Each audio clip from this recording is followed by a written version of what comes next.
Good morning my dear students. जैसा कि आपको विदित है, हम आपके समक्ष लेके चल रहे हैं। हमारा जो नेक्स्ट टॉपिक है वो है द साल्ट मार्च, और उसको हम द सिविल डिसोबीडियंस मूवमेंट की शुरुआत भी मान सकते हैं। यहाँ पहले मैं इस पेज को सेट कर दूँ ताकि हमें लिखने में कोई दिक्कत ना हो, आपको समझाने में कोई दिक्कत ना हो। ये बड़े तौर पर मैंने इसको थोड़ा सेट कर दिया है। हाँ जी, वहाँ मैंने आपके सामने हेडिंग में डाल दी है the Salt March and the civil disobedience movement. शुरुआत कहाँ से कैसी होती है मैं इसको देखते आपके सामने यहाँ मैं नोट से बनाता जाऊँगा हिसाब से। तो सबसे पहले आपको ये जो पेज आपको दिखाई दे रहा है, पेज पर आप देखिए, आप डेट आपको दे रखी है। सेकेंड लाइन के अंदर एक डेट दे रखी है आपको, तो वो डेट है 31 जनवरी 1930। डेट आपकी समक्ष है, ये तारीख आपको दे रखी है। 31 जनवरी 1930 को महात्मा गांधी ने एक प्रकार से लेटर लिखा। किसको लेटर लिखा? तो उस वक्त जो वाइस रॉय थी हमारे इंडिया में ब्रिटिश गवर्नमेंट की तरफ से, जिनका नाम है लॉर्ड इरविन है, उनको लेटर लिखा। और लेटर में डिमांड की गई। लेटर में क्या डिमांड की गई आपके समक्ष से देखिए। लेटर में डिमांड की गई 11 डिमांड्स की गई, 11 डिमांड्स की गई। और इसके अंदर ये भी कहा गया था कि ये जो 11 डिमांड्स हैं ये 11 मार्च तक कंप्लीट हो जानी चाहिए। 11 मार्च 1930 तक कंप्लीट हो जानी चाहिए। देखिए, महात्मा गांधी ने डिमांड लिखी लेटर के अंदर। लेटर में ये कहा कि लॉर्ड इरविन साहब, ये जो हमारी डिमांड्स है, एक से ज़्यादा हुई तो डिमांड्स हो गई है, 11 हमारी डिमांड्स है, ये 11 मार्च तक कंप्लीट हो जानी चाहिए। यदि 11 मार्च को कंप्लीट नहीं हुई तो उस कंडीशन में हम 12 मार्च को हमारा आंदोलन शुरू कर देंगे 1930। इसलिए द साल्ट मार्च और द सिविल डिसओबीडियंस मूवमेंट, इसकी शुरुआत 12 मार्च 1930 से मानी जाती है। देखिए, मैंने एकदम क्लियर कहा आपको। 31 जनवरी 1930 को उन्होंने लेटर लिखा। वॉइस रॉय उस वक्त इंडिया के वॉइस रॉय लॉर्ड इरविन है, उन्होंने 11 डिमांड्स के लिए बोला और 11 डिमांड्स के लिए कहा कि देखो ये बड़े वो पार के नेता है, 11 डिमांड है और 11 मार्च से कंप्लीट करनी है। आपके यहाँ पे लिखा हुआ साफ साफ। He sent a letter to Viceroy Irwin stating 11 demands, some of these were of general interest। ये तो इनके बारे में है। और ये यहाँ पर ये आपके सामने लिखा हुआ है, थोड़ा सा मैं क्लियर करके लिख दूँ आपको। If the demands, Mahatma Gandhi letter was in a way an ultimatum, Mahatma Gandhi का पत्र था वो अल्टीमेटम के तौर पे था। If the demands were not fulfilled by 11th March, the letter stated that Congress would launch a civil disobedience campaign। वही मैंने लिखा आपके सामने, आपको बताया आपको कि ये हमारी जो डिमांड थी 11 मार्च 1930 तक पूरी नहीं हुई तो 12 मार्च से हमें द साल्ट मार्च या सिविल डिसओबीडियंस मूवमेंट शुरू कर देंगे। ये आपके समक्ष आपको दे रखा है पूरा का पूरा। अब यहाँ पर जो डिमांड थी वो जितनी भी जो डिमांड्स हैं वो कॉमन, ये एक दूसरा शब्द हम इस्तेमाल करें, जनरल इंटरेस्ट की है,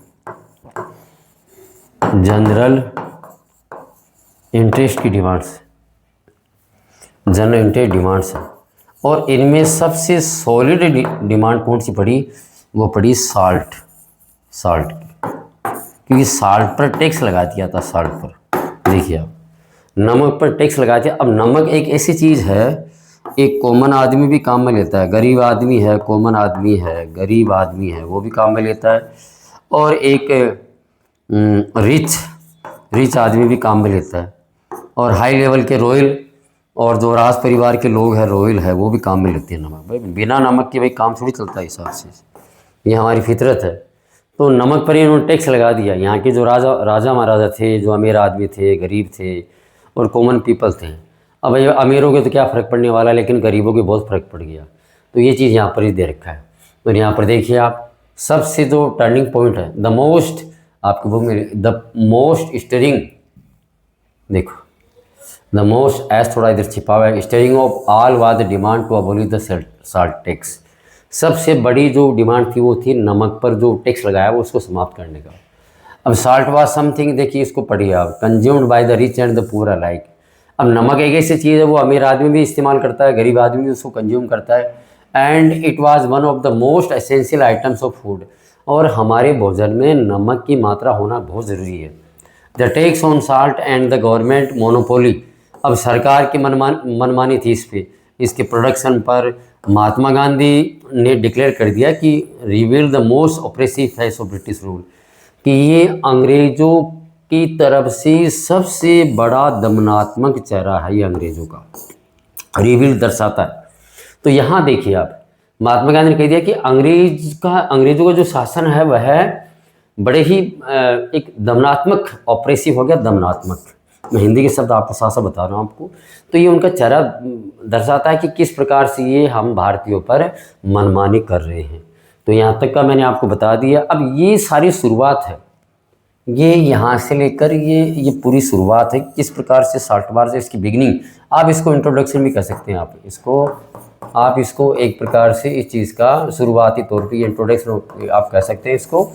और इस प्रकार से आप इसको लाइन वाइज, ये जो मैंने थोड़े शॉर्ट में टॉपिक बताए इनको लाइन वाइज बना करके आप इनको लिख सकते हैं। चलो अब इसमें हम आगे बढ़ते हैं।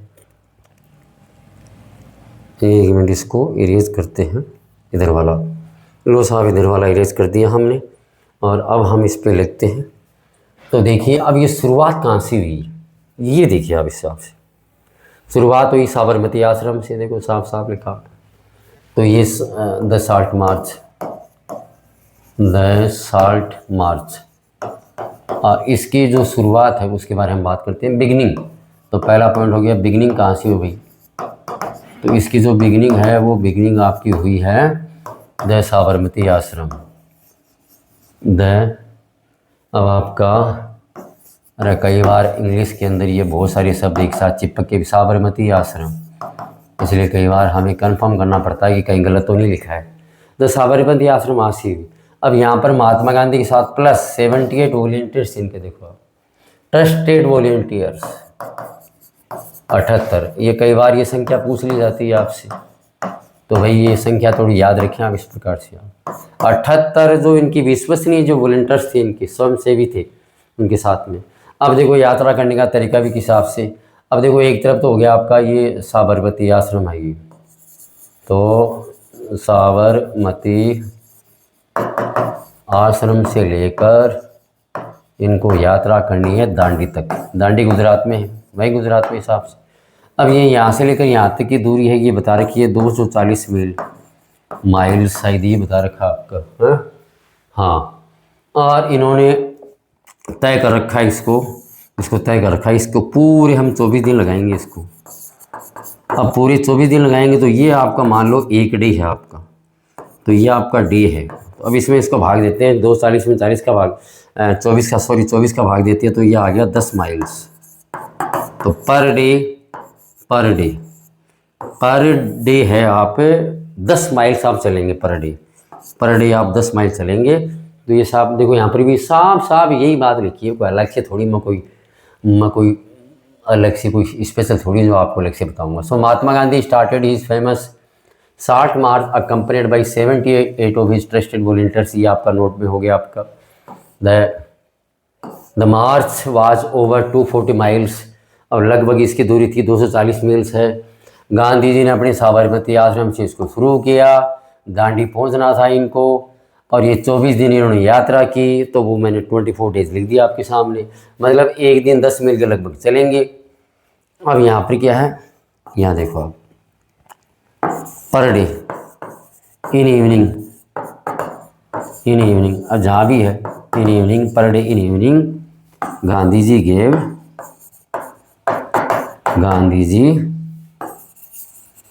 Gave his speech. Mahatma Gandhi अपनी स्पीच देते थे अबाउट अहिंसा, अबाउट, ये आपका दे रखा है शायद अहिंसा ही लिखा हुआ है, पूरा ऐसा था महात्मा स्वराज, तो हम दोनों कर देते हैं एक बार, अहिंसा है और एक स्वराज है भाई। टू गिव फुल ट्रेनिंग, क्योंकि ये पहले महात्मा गांधी ने कहा था कि अभी ये जो सत्याग्रही है ये कच्चे हैं, इनको ट्रेनिंग की आवश्यकता है। तो महात्मा गांधी जहाँ कहीं भी शाम को रुकते थे, जाते थे, वहाँ पर उन्हें स्पीच देते थे, अहिंसा के बारे में ही बोलते थे, और मुख्य तौर पर वो स्वराज के बारे में ज़्यादा बोलते थे हिसाब से। देखो आपके सामने दे रखा है, या मैं फिर बता दूं आपको, साबरमती आश्रम से ये यात्रा शुरू हुई है और दांडी तक इनको जाना है। 240 मील के लगभग इसकी लंबाई है और 24 दिन इसको लगेंगे। इन्होंने ये हिसाब सेट कर रखा है, हिसाब किताब। 10 मील पर डे, 10 मील रुकेंगे शाम को, जहाँ कर भी ये रुकेंगे वहाँ बापू के सामने भाई जो भी है हुजूम दिख गया तो ये जहाँ कहीं भी भाई मैं आपको ट्रेनिंग दे रहा हूँ, प्रशिक्षण दे रहा हूँ स्वराज के बारे में, अहिंसा के बारे में।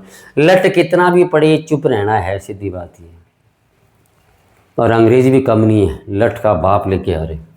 चलो ये यहाँ इसके अंदर थोड़ा सा और मैं आपको बता दूं कि महात्मा गांधी ने ये थोड़ा हाँ जगह है इसके अंदर, मुझे पता है नीचे इसमें जगह है। यहाँ ये बताना ज़रूरी है, मैंने आपको पहले भी एक बार आपको बताया था कि ऑन 6 अप्रैल बापू 6 अप्रैल को पहुँच गया वहाँ 1930। ये 6 अप्रैल मैंने पहले भी आपको याद दिलाया था, 6 अप्रैल 1919 पहली बार अमृतसर में बड़ा एक मास डेमोन्स्ट्रेशन हुआ था। तो महात्मा गांधी को वो तारीख याद थी कि 6 अप्रैल को यार बड़ा काम हुआ था, तो 6 अप्रैल तक ही पहुंचेंगे वहाँ, ताकि ये 6 अप्रैल लोगों को याद करने में दिक्कत ना हो। ऑन 6 अप्रैल आपके लिखा हुआ बुक में, गांधी जी रीच्ड दांडी पहुँचे भाई। हाँ देखो बुक ही लिखा, सेरेमोनियली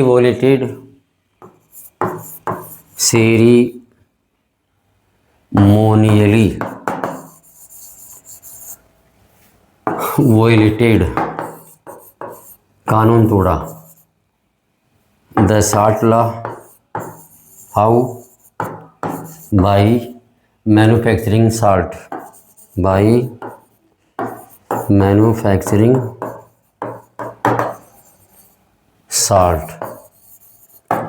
by boiling sea water,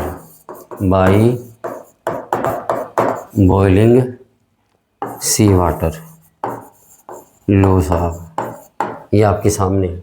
मैं रिपीट कर दूं आपको, महात्मा गांधी को 6 तारीख को वहाँ पहुँचना था, पहले से फिक्स है भाई। उनके साथ एक बार कोई हादसा हो गया, उस हादसे को वो फिक्स कर देते हैं कि वो 6 अप्रैल 1919 का हुआ था, बड़ा भाई उनको सफलता मिली तो 6 अप्रैल को पकड़ लिया। लो साहब ऐसे ही है, नेता ऐसे तो बनते हैं, पर डे के हिसाब थोड़ी बनते हैं। तो भाई 6 अप्रैल को दांडी पहुँचे और वहाँ पर एक समारोह पूर्वक गाजे बाजे डीजे के साथ, उस वक्त का जो डीजे था जो भी था, जैसे भी तो रही थी जो भी है, तो उस कानून को तोड़ा। वहाँ पर क्या है कि पानी को गर्म करके वो नमक बच गया, वो लो हमने नमक निकाल लिया। तो इस प्रकार से आपके सामने ये यहाँ तक का जो टॉपिक है, आप देखिए यहाँ तक का जो टॉपिक है ये सब का सब आपका 10-8 मार्च का है। तो ये मैंने आपके सामने क्लियर किया है कि ये 60 मार्च का टॉपिक है। अब बच्चों इसमें 2 चीज़ आती है कि इसकी बिगिनिंग कब हुई, इसकी बिगिनिंग कब मानेंगे। जगह पड़ी है भाई, काम में ले लेते हैं भाई, मैं तो वैसे ही है इस मामले में बदमाश हूँ, जगह कहीं दिखनी चाहिए मेरे को, मैं काम में लेने में माहिर हूँ। तो ये 12 मार्च 1930 शुरुआत यहाँ से मानी जाएगी। इससे पहले इसकी भूमिका दिखाने के लिए कि 60 मार्च किस प्रकार से कैसे प्रारंभ हुआ, तो वो इंट्रोडक्शन के तौर पर आप 11 डिमांड्स का उल्लेख कर सकते हैं आप। और इसके अलावा इसका एंड, इसकी समाप्ति तो वो 6 अप्रैल, तो समाप्ति के तौर पे आप 6 अप्रैल 1930 का उल्लेख कर सकते हैं। बापू ने 6 अप्रैल को पकड़ लिया है। अब देखो साथ में इसमें एक चीज़ और इसमें प्लस करते हैं। यदि आपको क्वेश्चन आपका आ जाए द सिविल डिसोबीडियंस, यदि क्वेश्चन आपका सिविल डिसओबीडियंस के बारे में आ जाए, मूवमेंट के बारे में, तो बच्चों शुरुआत आपको 60 मार्च और ये शुरुआत एक साथ ही करनी है 12 मार्च से। शुरुआत 12 मार्च से मानी जाएगी और सिविल डिसओबीडियंस में। अब ये सिविल डिसओबीडियंस मूवमेंट वाला आ जाए तो हमें क्या करना है, इसको और आगे लेके चलना है हिसाब से। चलो ये पहले दिन वाला मिटा दो हिसाब से, बार बार इसको कहने की जरूरत नहीं है। इसको लो साहब क्लियर हो गया। और इसके अंदर भी हम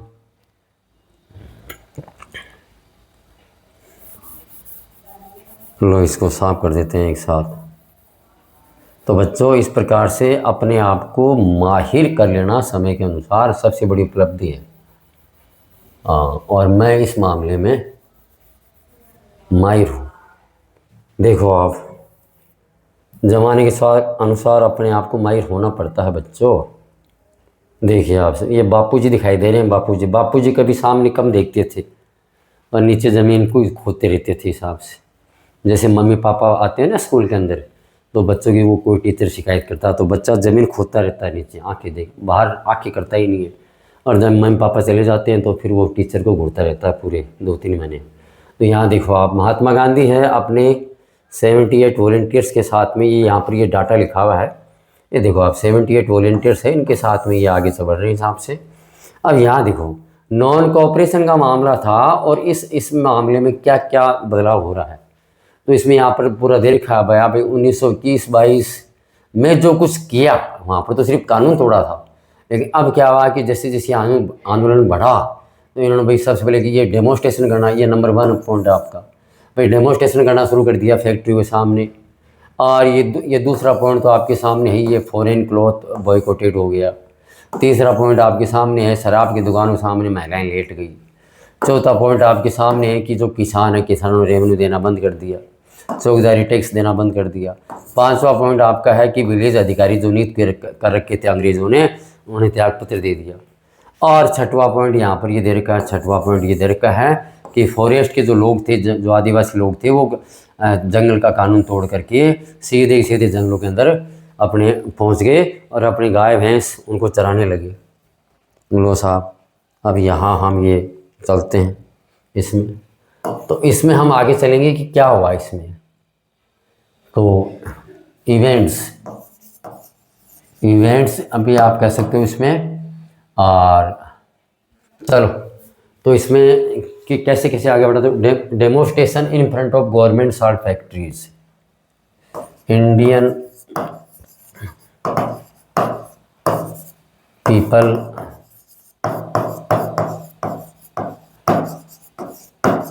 demonstrated in front of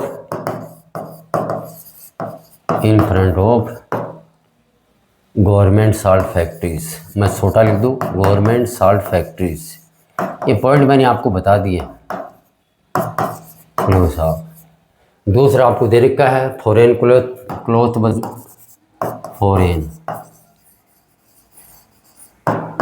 foreign cloth was boycotted, कपड़ों का बहिष्कार किया गया, विदेशी कपड़ों का। ये तो भाई पहले भी थोड़ा हुआ था, थोड़ा क्या ज़्यादा ही हुआ था पिछली बार, नॉन कोऑपरेशन बॉयकॉटेड।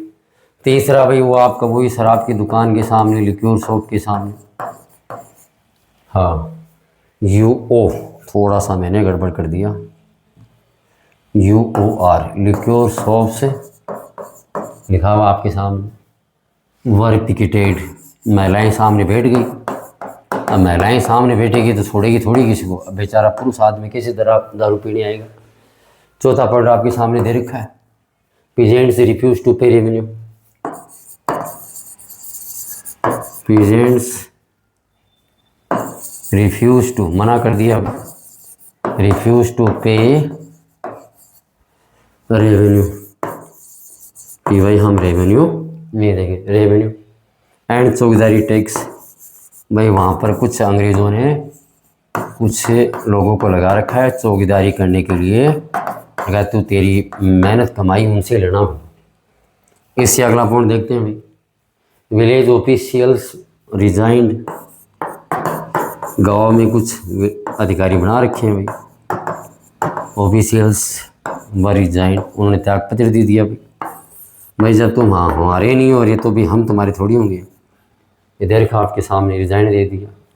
और ये लास्ट वाला इसमें दे रखा है, मैनी, हाँ, tribal people and in many places, हाँ, tribal people violated forest laws, in many places tribal people violated forest laws. लो साहब,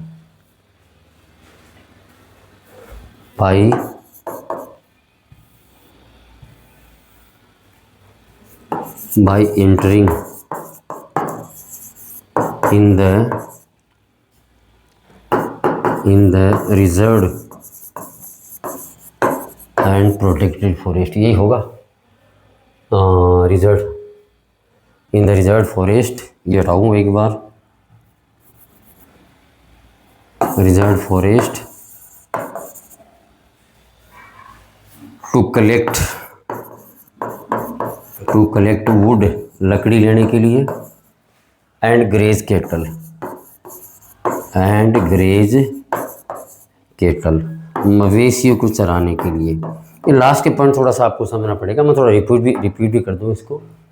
हाँ, तो पहला पॉइंट आपके सामने है, ऊपर दे रखा है इंडियन इवेंट्स में, यहाँ पर दे रखा है कि किस प्रकार से भारतीय लोगों ने भाई जो जहाँ पर नमक तैयार होता है उन फैक्ट्री सामने धरना प्रदर्शन किया। विदेशी कपड़ों को पिछली बार की तरह जलाया गया। लिक्विड शॉप के सामने महिलाएं लेट गई। जब इनकी दारू नहीं बिकेगी तो भी ये सरकार हम पर जुल्म कैसे करेगी। किसानों ने भाई रेवेन्यू और चौकीदार टैक्स देने से मना कर दिया। गांव में अधिकारी नियुक्त किए हुए थे, उन्होंने भाई अपने पद से त्यागपत्र दे दिया। और बहुत से जगह आदिवासी लोग हैं, उन्होंने फॉरेस्ट के लाज को तोड़ दिया। कैसे? By entering in the reserve forest, जो सुरक्षित जंगल था उसमें लकड़ी लाने के लिए, अपने मवेशियों को चराने के लिए उन्होंने आगे बढ़कर काम किया। तो ये है अब वो इवेंट्स। इसको इवेंट्स के तौर पर ना लेकर मैं इसको एक्टिविटीज़, ये एक्टिविटीज़ ज़्यादा रहेगा भाई, क्या क्या किया एक्टिविटीज़ के तौर पे ज़्यादा लो, क्योंकि इवेंट्स अब आएगी इवेंट्स। तो अब इसमें आगे इवेंट्स आएगी कि क्या क्या हुआ लोगों ने, किस किस प्रकार से। तो इसको हम थोड़ा क्लियर करते हैं। अब इसमें आगे देखो आप, अब मेरा ये मानना है कि अब इवेंट्स घटनाएं ये हैं, वो तो कुछ गतिविधियां थी यहाँ पे। तो यहाँ पर देखो भाई, हाँ अब्दुल गफ़ार खान है, उनको अरेस्ट कर लिया गया। हाँ, सो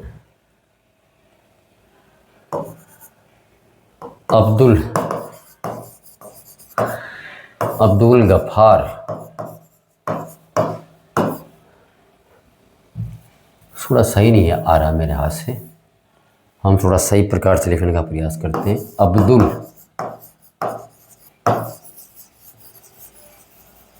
गफ़ार खान है। हाँ, इसको बोला जाता है फ्रंटियर गांधी, सीमांत गांधी के नाम से बोला जाता है इनको। पेशावर से ये बिलोंग करते थे। वाज अरेस्टेड, हाँ ये भैया आपका क्वेश्चन आ सकता है कि इनको किस नाम से बोलते, अरेस्टेड इन अप्रैल 1930। लो भाई, अब्दुल गफ़ार खान है, पेशावर, जहाँ तक मुझे जानकारी है पेशावरी है। ये पेशावर शब्द कहाँ से आया है? ये पेशावर शब्द आया है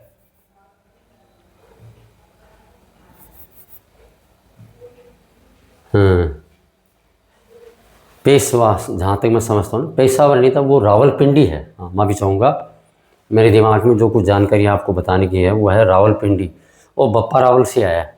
पेशावर का भी कुछ ऐसा ही है, लेकिन अभी मेरे दिमाग में वो है चीज़ है नहीं। तो भाई इनको गिरफ्तार कर लिया गया। अब जब गिरफ्तार करेंगे तो क्या होगा भाई, पीपल और क्राउड वेरी एंग्री, नाराज हो गई। वर वेरी एंग्री, नाराज हो गई। They came on the roads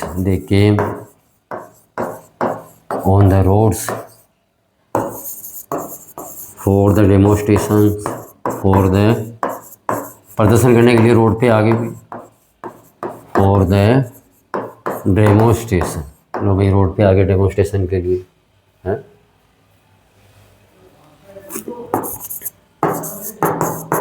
after some time demonstration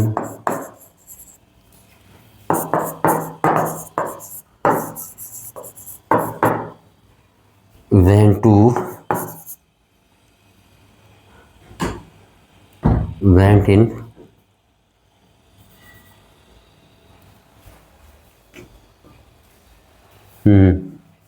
इसको हम देखेंगे, went in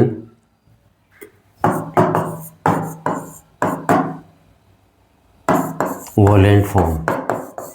अब हिंसात्मक रूप में आ गया वो। हाँ, यहाँ हम देखेंगे अब्दुल गफ्फार खान है, फ्रंटियर गांधी, सीमांत गांधी के नाम से बोलते हैं। अप्रैल 1930 में उनको गिरफ्तार कर लिया गया। लोग है, क्राउड है, वो बड़े नाराज़ हुए इस बात से और वो सड़कों पे आ गए डेमोस्ट्रेशन करने के लिए। कुछ समय के बाद ये जो आंदोलन था वो हिंसात्मक हो गया। अब ये हिंसात्मक ये किस प्रकार से क्या क्या हो, जानकारी आपके सामने दे रखी है। गांधी जी को भी गिरफ्तार कर लिया गया, यहाँ पर बहुत से लोग मर गए यहाँ पे। तो ये सबसे बड़ा ये दे रखा है कि हाँ, ये मैंने शॉर्ट पे लिख दिया आपको, फिर भी आपको यहाँ पे थोड़ा सा आपको क्लियर कर दूँ। A month later Mahatma Gandhi himself was arrested, industrial workers in Solapur attacked police post, police के भाई थाने को जला दिया गया या हमला कर दिया, म्यूनसिपल बिल्डिंग को लूट लिया, न्यायालय को भाई ऐसे जो भी, जैसे अभी नेपाल में हुआ था ना वो जिन जेड क्या हुआ था, वैसे ऐसा ही कुछ यहाँ पर हो गया। ये क्या है कि ब्रिटिश रूल के सिंबल थे, प्रतीक थे, तो अब क्या सरकार घबरा गई इससे, भाई ये तो हमारे बिल्कुल ख़राब हो गए हिसाब से। तो सरकार ने भी क्या है कि ब्रूटल रिप्रेशन किया, भाई इनको बुरी तरह इनका दमन किया है। अमानवीय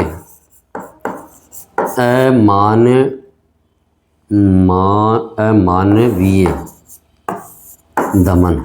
लो साहब मैं यही कर देता हूँ, यहाँ करने की जरूरत नहीं साहब से, तो ये यहाँ पर समझ लो इसको। अब ये सारा यहाँ पर इधर ये दे रखा है।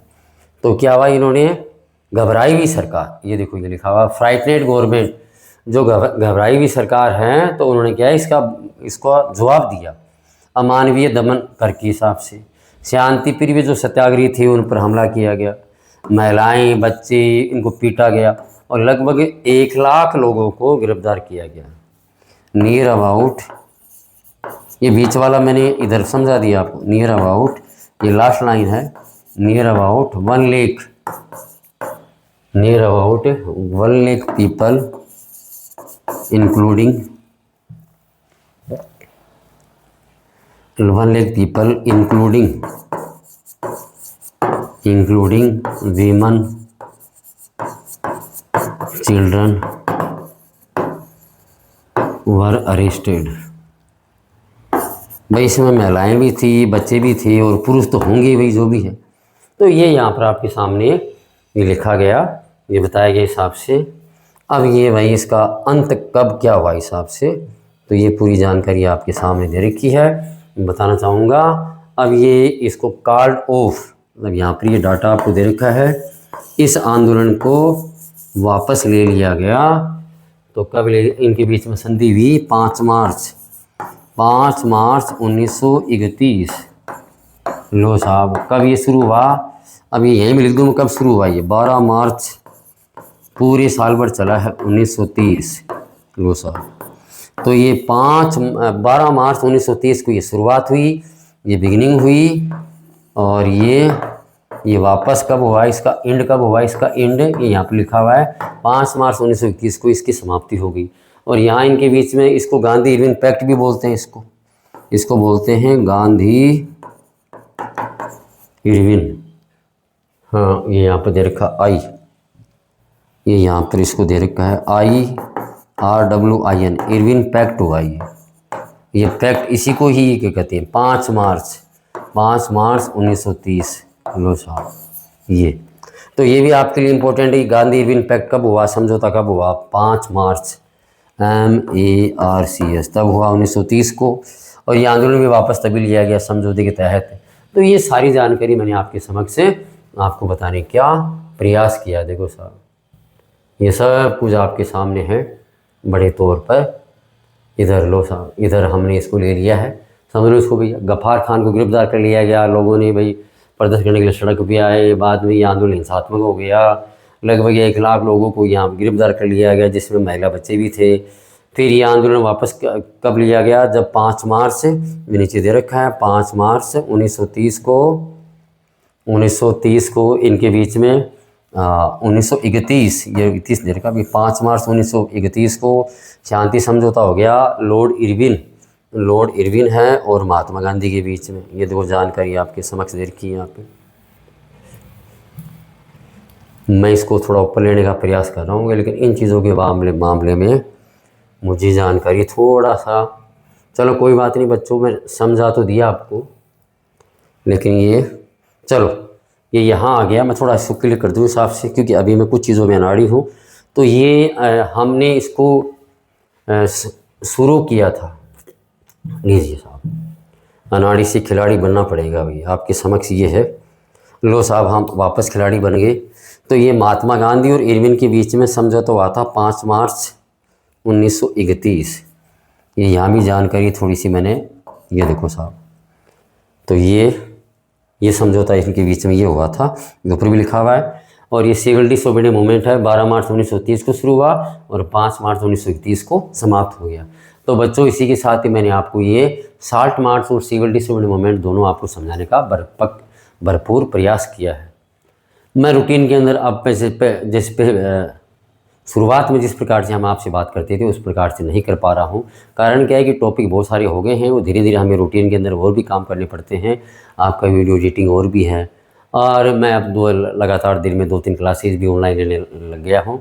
मुझे उम्मीद है इसी प्रकार से आप इस चैनल को सपोर्ट करते रहेंगे। आपकी यही आर.के. जोया सर है, जिनकी मुस्कान के आप कायल है। Please support my channel RK. Joya sir, so I can give you lot of information about your 10th class social study. Thank you. Have a nice day. Jai Shri Ram.